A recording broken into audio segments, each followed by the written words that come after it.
ซอนเดเซกอง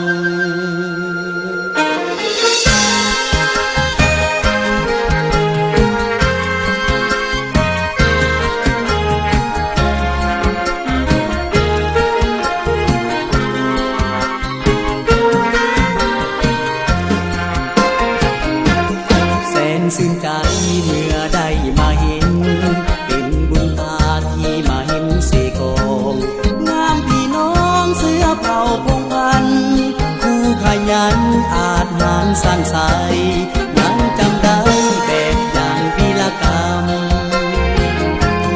งามภูผาพนาวัดเขียวงามมีห้วยน้ำสดใสไหลเห็น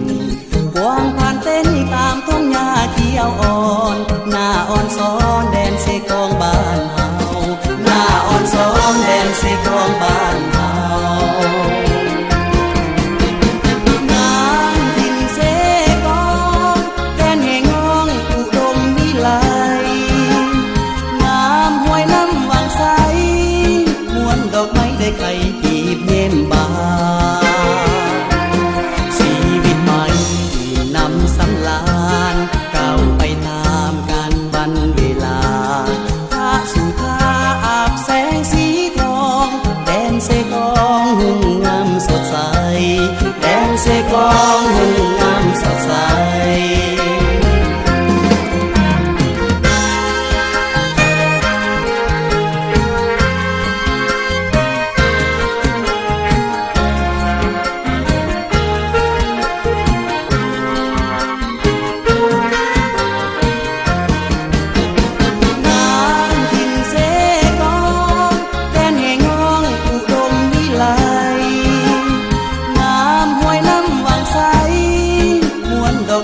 ไข่กีบเย็นบา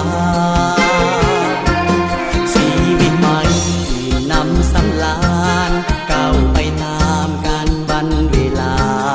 พระสุธาอาบแสงสีทองแดนเสกองหุ่งงามสดใสแดนเสกองหุ่งงามสดใส